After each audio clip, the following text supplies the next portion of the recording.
Hey guys, today is, you guys should be watching this on Thursday, May 14th, and we are going to study Italy, Italia. And I'm sure some of you guys are Italian or descended from Italian people, at least in part.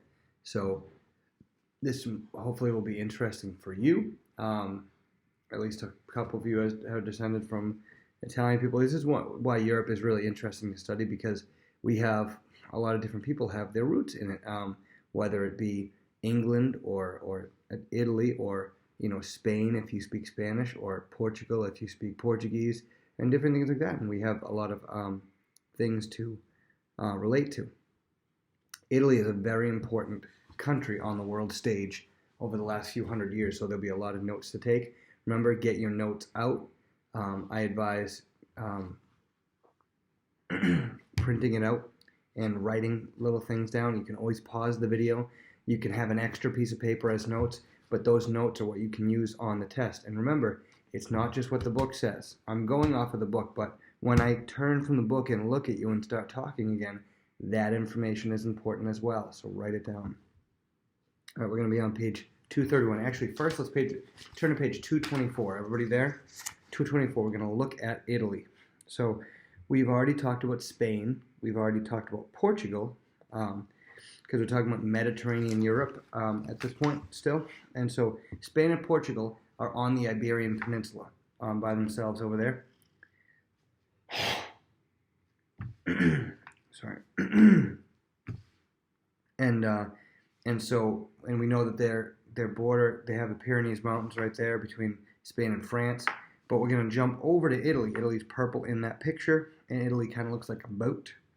If you picture it like a high-heeled long boot there, kind of long. We studied it basically when we studied the history of the Roman Empire. It looks like it's kind of kicking the island of Sicily. But notice its neighbors. Its neighbors are France and Switzerland and Austria. And Germany's a little bit higher. But let's talk about it. Page 231. Italy, home of the Renaissance. Bordered on the north by France, Switzerland, Austria, and Slovenia, the Italian boot is as much a part of the Mediterranean scenery today as it was in ancient times. The Alps and the Apennines still stand, and the Po River still waters Italy. So remember studying that earlier in the year, the Po River, Po and the Tiber. Rome remains a city of worldwide importance. So it's not like some other cities that used to be important and are not as important anymore. Rome is still very important. Maybe not as important as like New York or Tokyo or London, but it's still important. However, many changes have taken place on the Apennine Peninsula since the time that Rome ruled the world. The Italian Renaissance. Near the end of the Middle Ages, great works of art and music were produced in Italy. We're going to see Italy is all about culture and art.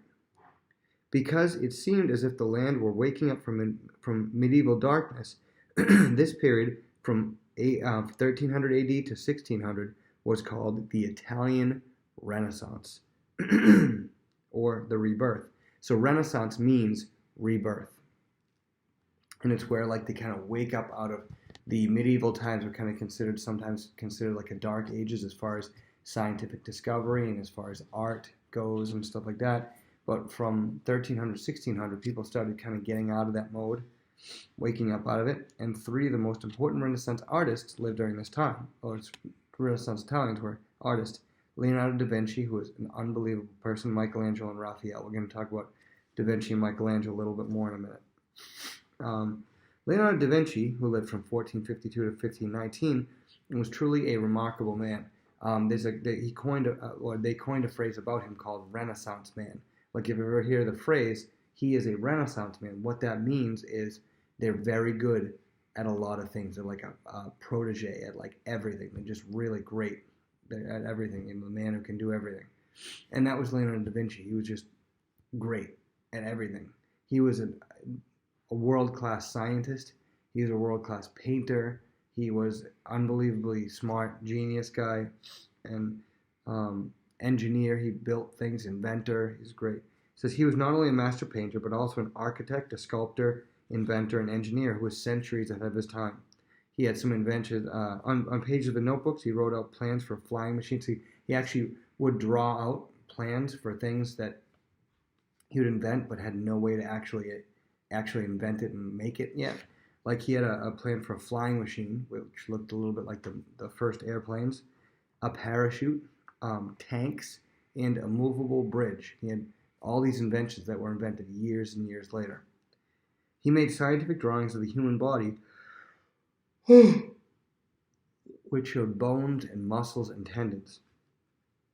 Such accurate drawings had never been known before. To read his notebooks, listen to this. To read his notebooks, one has to use a mirror, for he was left-handed and found it easier to write backward. So he was lefty, and instead of being a lefty and writing like this, H, I, he would write I, H. Isn't that weird? He would actually write his letters and words backwards. Or he would write H, I, like that. He'd write that. He'd write the correct order of the letters, but everything was backwards.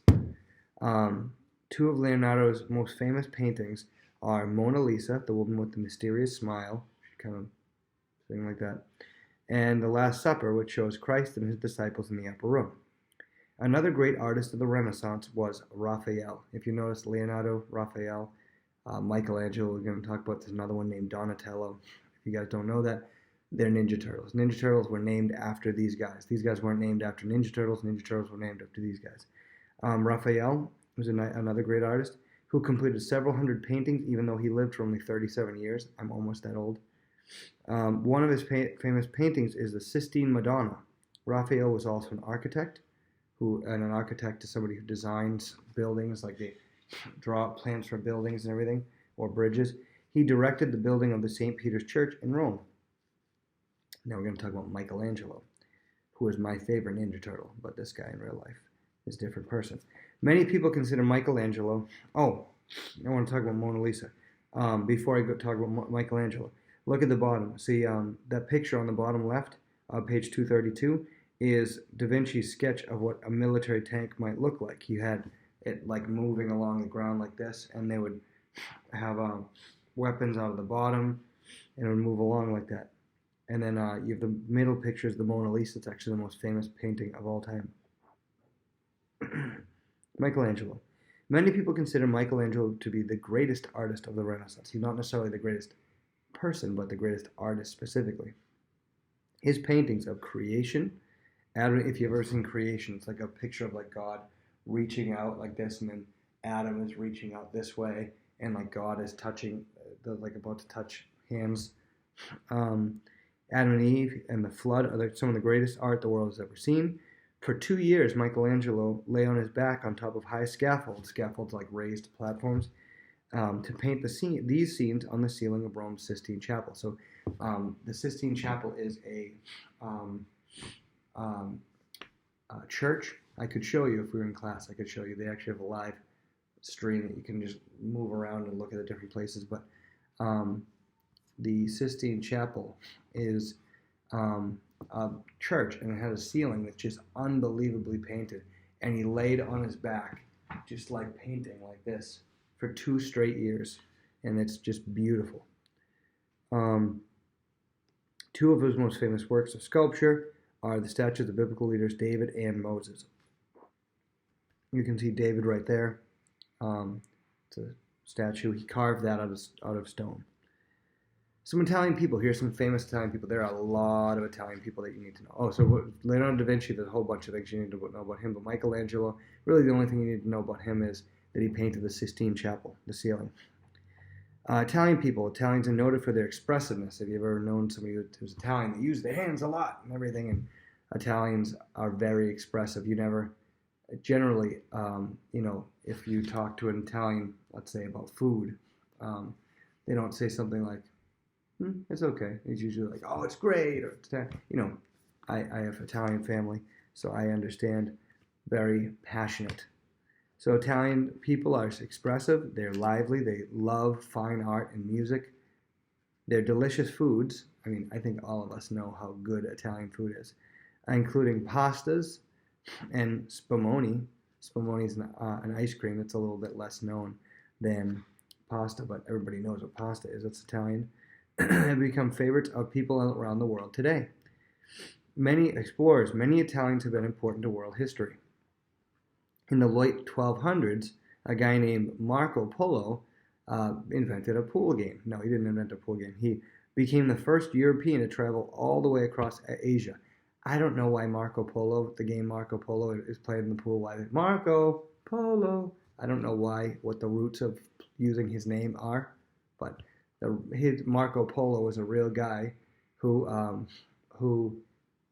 was the first Italian, a European, to make it all the way to Asia. And did we talk about him in Roman? Oh, I'm frozen.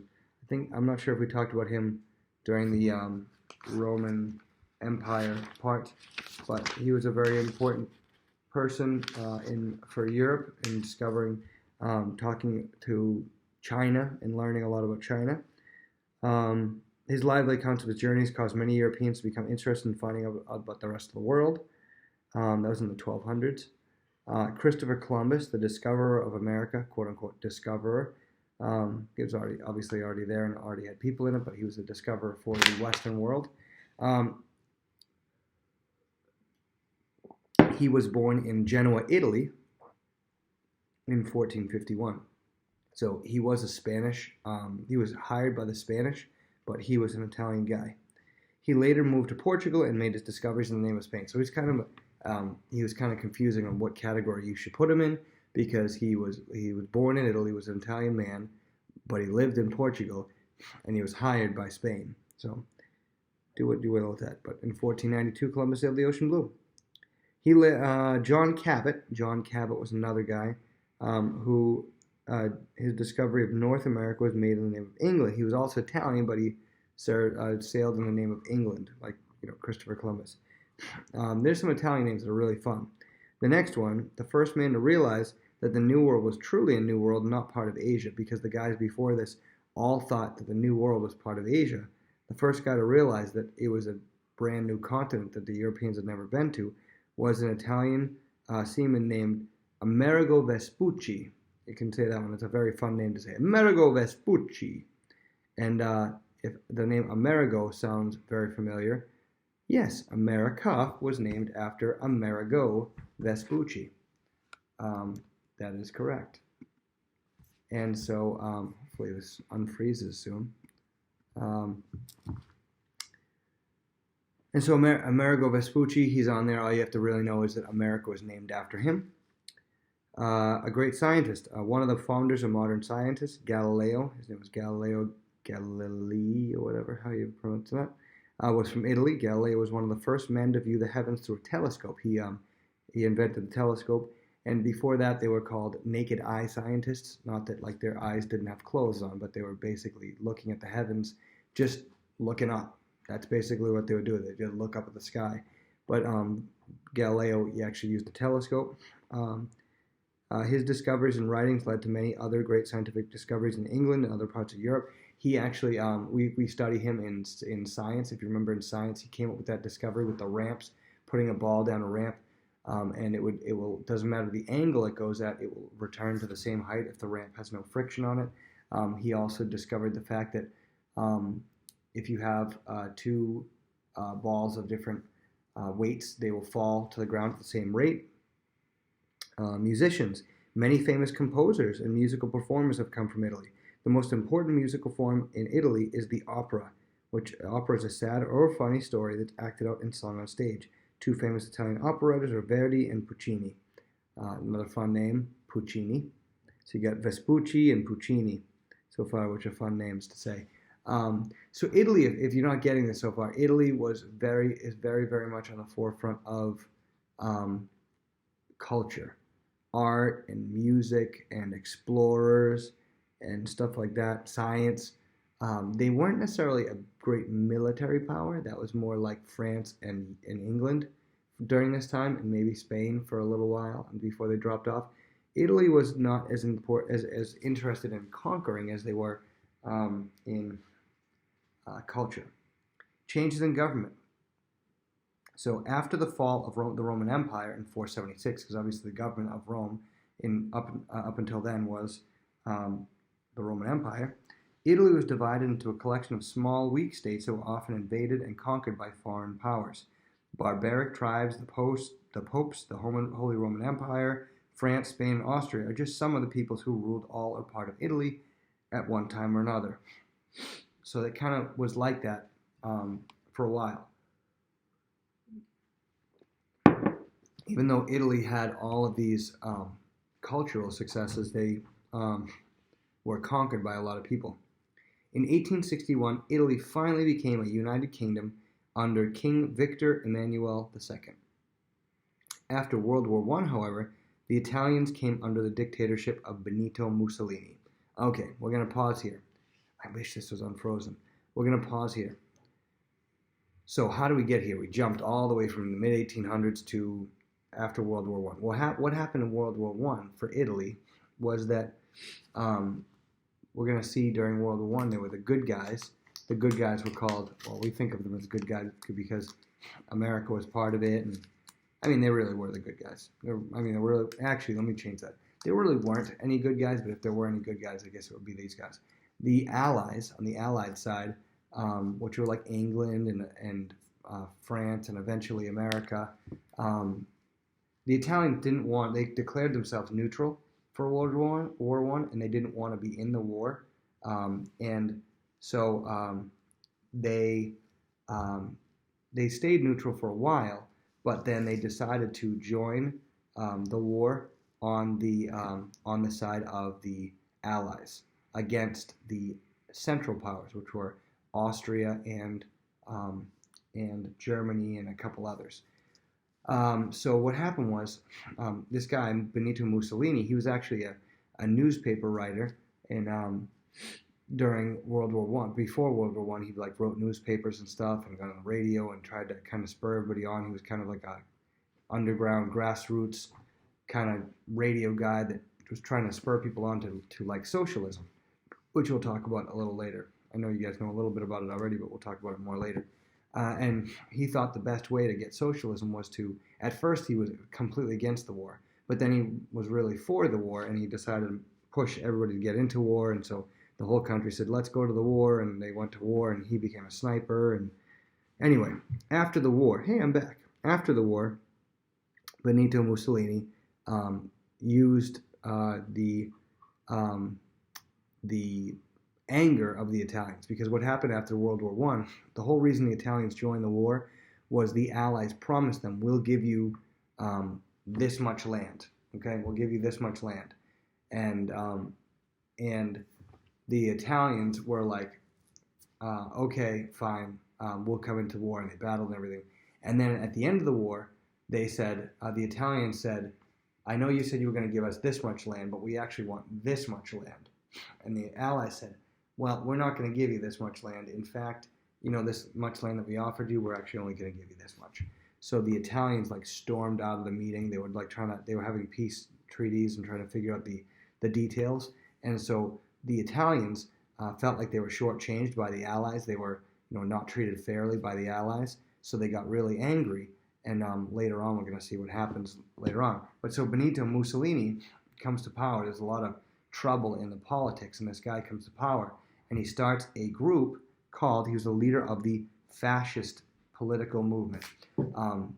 Fascist comes from the word fascio, Fascio, which means like a bundle of sticks, banded together. That was their model, was like a bundle of sticks, and they were saying togetherness, and fascism. What it basically does is it lets people keep their private property, but as the book says, it takes away their personal freedoms. It's basically a dictatorship. So Benito Mussolini ran and got elected, and they stormed what was raised up by the people, and they stormed the palace and where the government was, and they took over, and the people elected him or decided that he would be the leader, and he became dictator over all of Italy. That's the guy there, Benito Mussolini. And by the way, there's another fun name. You got Vespucci, Puccini, and Mussolini. And so he was the dictator of Italy during what would be, and he was the first one to actually take military action. Afterward, he went and attacked an African country after World War I, and eventually, when World War II comes, the Italians say, you know what, you allies, the British and everything, didn't treat us very well during World War I, so we're going to join the other side. And they went and joined the Nazis in Germany and Japan and stuff like that. And so he was ended up being defeated in World War II by the Allies, and then his own people executed him.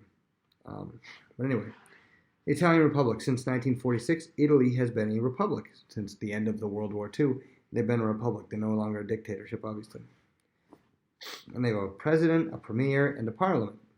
The members of parliament are elected by the people, and parliament elects a president. The president appoints the premier, who runs national affairs and is the most important man in Italian government. So the president is elected, the representatives are elected by the people, and then the representatives elect a president. And the president picks the premier. Italy has many political parties. Sometimes as many as 15 parties run candidates for parliament. That's very different from our system. We have 2, Republican and Democrat. That's it. They have like 15 parties that run. The Communist Party is stronger in Italy than any other country in Western Europe, which is, scary. Geography, we have a little bit more to do here. I've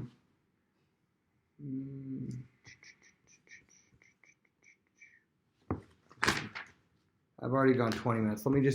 I'll do Italy part 2 tomorrow, okay? I've already gone too long, so see ya.